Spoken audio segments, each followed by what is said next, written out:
बिस्मिल्लाहिर्रहमानिर्रहीम। अस्सलाम वालेकुम दोस्तों, अपनी नेक्स्ट वीडियो के साथ आपको वेलकम करता हूं अपने इस चैनल में।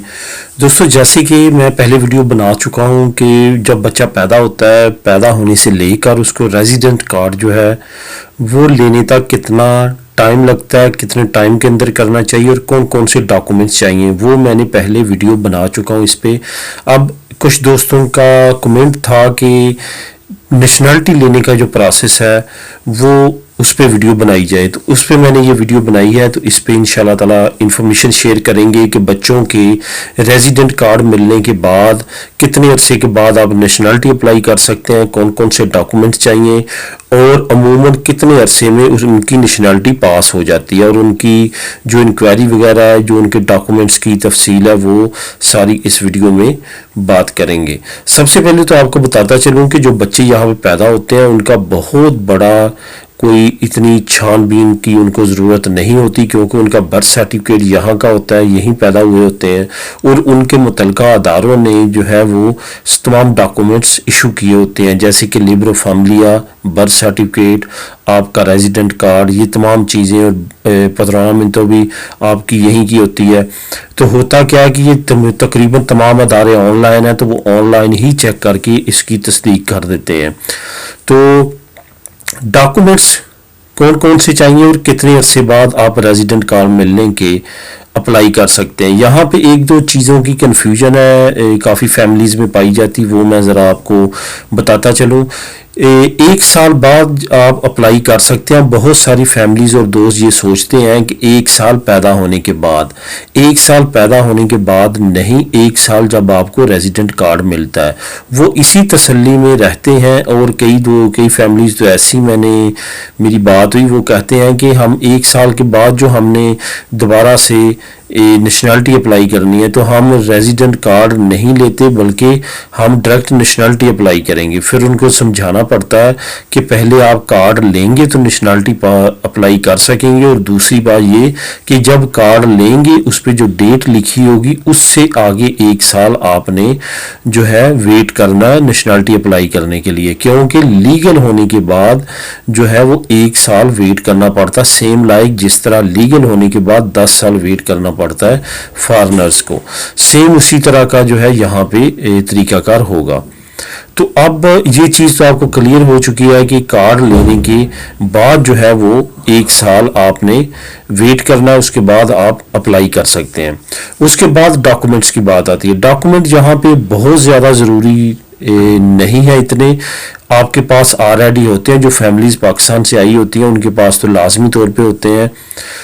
अगर नहीं होते तो आपको पहले वो बनवा लेनी चाहिए। जब आपका बच्चा पैदा होने में अभी कुछ टाइम हो रहता है तो वो आप डॉक्यूमेंट रेडी कर लें। उसमें क्या है, जो सबसे ज़्यादा बाज़ फैमिली के पास नहीं होता, वो फिर बाद में भाग दौड़ कर शुरू करते हैं और मंगवाते हैं।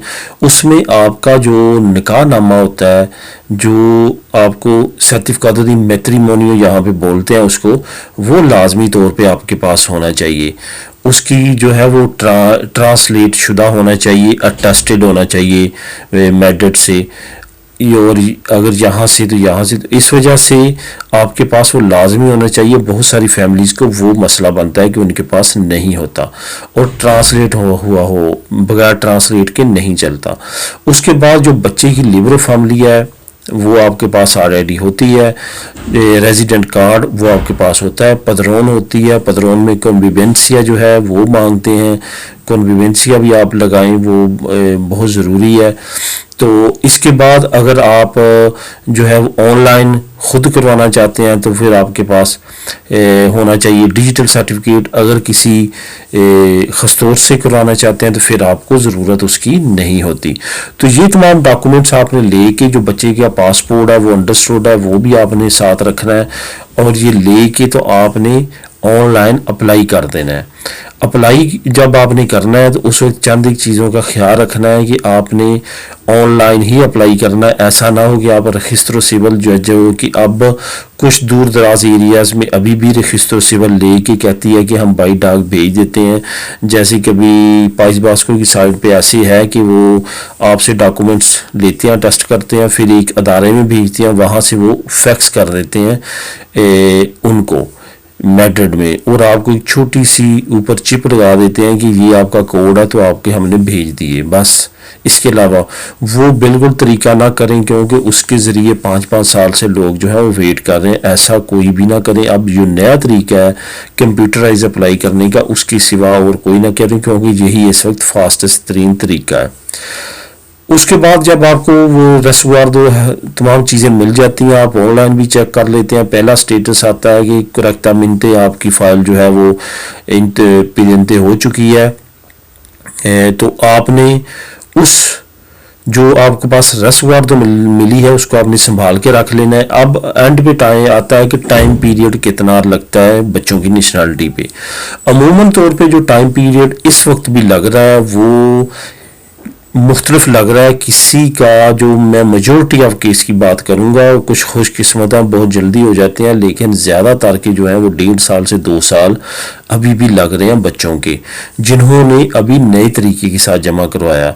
और जिन्होंने पुराने तरीके के साथ जमा करवाया रजिस्टर सिविल के ज़रिए, वो तो 3-3, 4-4 साल हो चुके हैं, वो वेट कर रहे हैं।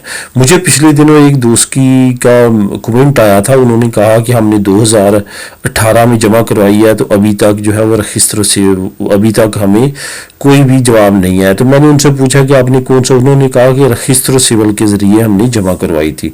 तो रजिस्टर सिविल के ज़रिए जिन्होंने जमा करवाई है वो अभी तकरीबन 2017 के मिड की फाइलें जो है वो चेक कर रहे हैं और उनके आंसर दे रहे हैं 2017 के मिड की, क्योंकि आज से तकरीबन 3-4 महीने पहले मैंने उनको कॉल की थी, तो उस वक्त उन्होंने 2017 का शुरू स्टार्ट किया था।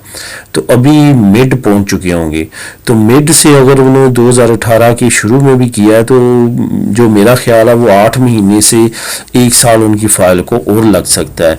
यहाँ पे एक बात और आप लोगों के साथ शेयर करता चलूँ कि जब बच्चों की फाइल की बारी आती है, बारी आने में देर होती है, जब बारी आती है तो फिर इतना टाइम नहीं लगता, क्योंकि इनकी इतना बहुत ज़्यादा लंबा चौड़ा प्रोसेस नहीं होता। नंबर 1, बड़ों का सबसे ज़्यादा देर लगती है क्रिमिनल रिकॉर्ड चेक करने में डिफरेंट अदारों में, बच्चों का वो नहीं होता।